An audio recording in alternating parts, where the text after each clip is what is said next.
मैं हूं तनवीर, आप देख रहे हैं द इको लाइव। कलकत्ता में फ़लस्तीन की हिमायत में प्रोटेस्ट का सिलसिला जारी है। आप तस्वीर में देख सकते हैं कि कलकत्ता में किस तरह से फ़लस्तीन की हिमायत में प्रदर्शन किया जा रहा है। इसराइल के खिलाफ नारेबाजी की गई है और यहाँ के लोगों का एक ही मांग है कि अमन कायम हो। जिस तरह से फ़लस्तीन में हमले मुसलसल कई वर्षों से चले आ रहे हैं, इसराइल मुसलमानों पे जो हमले कर रहा है उसकी हम लोग पुरजोर मजम्मत करने के लिए, और क्योंकि हम लोग वहाँ तो जा नहीं सकते, इसलिए यहाँ पर उनकी हिमायत में एक पीस मिशन निकाला गया है। पीस मिशन निकाला गया इन सॉलिडारिटी विद पैलेस्टीन। मगर इसका ये मतलब नहीं कि हमारे अपने हिंदुस्तानी भाइयों को, अपने देश या बंगाल के लोगों को किसी को कोई तकलीफ देना। इसलिए ये मिशन बहुत ही शांति मिशन रास्ते के साइड से चलते चलते यहाँ पर आए हैं और अपना एहतजाज जताने के लिए हम लोग यहाँ पर इकट्ठा हुए हैं। यहाँ पर तमाम फरीक के लोग, इमाम साहब से लेकर हर हिंदू मुसलमान सभी लोग मिलकर यहाँ पर आए हैं और हम लोग फ़िलिस्तीन की हिमायत में यहाँ पर आके जमा हुए हैं। और हम लोग कहते हैं कि अगर जंग लाजिम है तो जंग ज़रूर करिए, लेकिन जंग के कुछ कायदे कानून हैं उसको मानना चाहिए। जहाँ पर अगर जंग हो भी रही है, हम लोग किसी आतंकवादी संगठन या किसी चीज़ का सपोर्ट नहीं करते हैं, लेकिन अगर आपको आतंकवादियों को मारना है तो आप उनको मारिए। उनको सामने रखकर किसने कहा है कि आप निहत्थे बच्चों पर, माँ और बहनों पर, अस्पताल पर बम मारिए? ये इजराइल एक कौम को मिटाना चाहती है कुछ हमास के लोगों को सामने रखकर। इसका हम लोग पुरजोर मजम्मत करते हैं। सर, हमास तो एक अपने मुल्क को बचाने की कोशिश कर रहा है, कब से जद्दोजहद कर रहा है। हमास के बारे में बताइए। देखिए, हमास को पैदा किसने किया, मैं आप पूछना चाहता हूँ। हमास को पैदा करने वाले तो इजराइल के लोग हैं। जिस तरह ISIS को पैदा किसने किया, अलकायदा को पैदा किसने किया, ये एक लंबी कहानी, इसलिए उसमें नहीं जाते हैं। मैं ये कहना चाहता हूँ, अगर ये आतंकवादी हमला है तो आप आतंकवादियों को ख़त्म कीजिए। आप उसकी आड़ में आम नागरिक बच्चों को कौन सा, दुनिया की कौन सी आप रूल बुक जाकर देखिए कि रूल में भी ये लिखा हुआ है। और मैं ये कहता हूँ कि हमारे हिंदुस्तान के लोगों ने तो महाभारत देखी है, जाके महाभारत की किताब पढ़ें या उसको भी देखें। तो जहाँ पर निहत्थे लोगों पर, बच्चों पर, औरतों पर कोई हमला नहीं करता है, वॉर का भी कुछ उसूल है, कम से कम उसका तो। हमास को पैदा करने वाले तो इजराइल के लोग हैं। जिस तरह ISIS को पैदा किसने किया, अलकायदा को पैदा किसने किया, ये एक लंबी कहानी, इसलिए उसमें नहीं जाते हैं। मैं ये कहना चाहता हूँ, अगर ये आतंकवादी हमला है तो आप आतंकवादियों को ख़त्म कीजिए। आप उसकी आड़ में आम नागरिक बच्चों को कौन सा, दुनिया की कौन सी आप रूल बुक जाकर देखिए कि रूल में भी ये लिखा हुआ है। और मैं ये कहता हूँ कि हमारे हिंदुस्तान के लोगों ने तो महाभारत देखी है, जाके महाभारत की किताब पढ़ें या उसको भी देखें। तो की मजम्मत की जाए कम है, क्योंकि वहाँ पर कोई मजहबी कोई बात नहीं है। अब इंसानियत का कत्ल आम हो रहा है।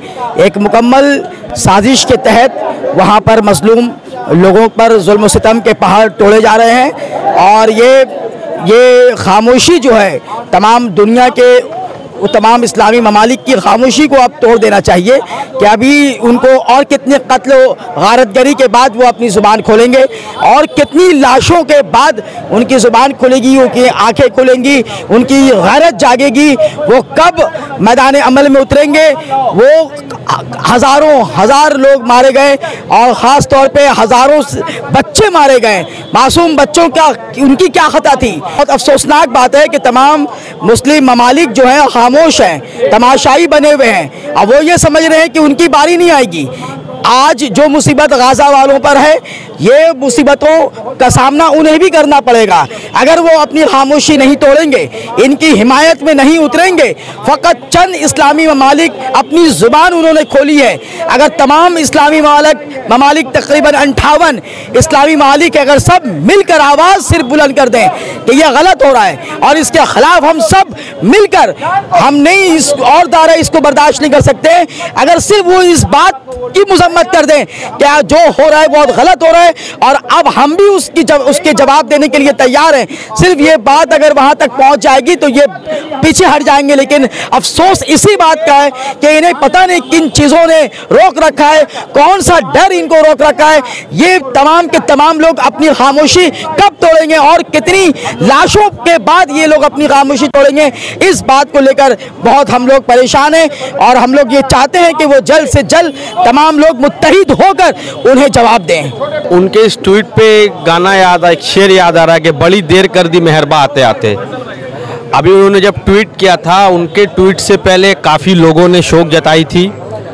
राहुल गांधी जी ने भी शोक जताया, पूरी दुनिया के बड़े बड़ी ताकतों ने, फ्रांस के प्रेसिडेंट ने, यूएस के प्रेसिडेंट ने भी जताया। तो और इसके पहले मोदी जी का एक ट्वीट था प्रो इजराइल, लेकिन मोदी जी ये भूल गए कि मणिपुर में जो हो रहा था उसको मोदी जी को कहने के लिए महीने लगे थे। इजराइल में जो हुआ मोदी जी ने चंद घंटों में कह दिया। तो हम भी मोदी जी के इस सोच के साथ है कि आतंकी हमले का खंडन करना चाहिए, लेकिन साथ ही साथ मोदी जी को ये सोचना चाहिए कि भारत की फॉरेन पॉलिसी हमेशा से प्रो पैलेस्टीनियन रही है, और चाहे वो नेहरू जी थे या इंदिरा जी थे या स्वयं भाजपा के बड़े नेता और भारत के पूर्व प्रधानमंत्री अटल बिहारी वाजपेयी जी, सबकी पॉलिसी प्रो पैलेस्टीनियन रही है। अब मोदी जी को जब ये याद आया कि हमारे नेताजी ने भी फ़लस्तीन का साथ दिया था, तब उन्होंने फ़लस्तीन के लिए शोक जताई, और ये इनकी दोहरी नीति का ये नतीजा है। उनका असल चेहरा सामने आ रहा है। ये इस्लामोफोबिया है, मुसलमानों के खिलाफ नफ़रत है, जो आज पूरी दुनिया में हमें देखने को मिल रहा है, चाहे वो किसी भी देश के लोग हों। जो बाइडेन ने $3 बिलियन एड दिया है इजराइल को, और फ़लस्तीन को $100 मिलियन। उस $3 बिलियन से इजराइल ने बम खरीदे, रॉकेट खरीदे, स्नाइपर्स खरीदे, जिससे वो उन्होंने मतलब मासूम बच्चों को मारा, हॉस्पिटल को उड़ा दिया, और सालों से वो कत्ल करते आ रही है। लेकिन फिर भी सारी पश्चिमी ताकतें, पश्चिमी मीडिया, चाहे वो यूरोपियन यूनियन हो, चाहे वो यूएस हो, यूके हो, सब कोई इजराइल के साथ है, सिर्फ इसलिए क्योंकि फ़लस्तीन में ज़्यादातर रहने वाले लोग मुसलमान हैं और मुसलमानों का कत्ल हो रहा है। मुसलमानों के साथ आज जो हो रहा है वो नरसंहार है, वो एक जेनोसाइड है। ये वही जेनोसाइड है जो हिटलर ने इन यहूदियों के साथ किया था, और मुसलमानों की, फ़लस्तीनी लोगों की यही गलती रही है कि जब हिटलर ने इनको चुन चुन कर मारा था तो उसने इन्हें पनाह दी थी। उस पनाह का आज ये सज़ा ये भुगत रहे हैं।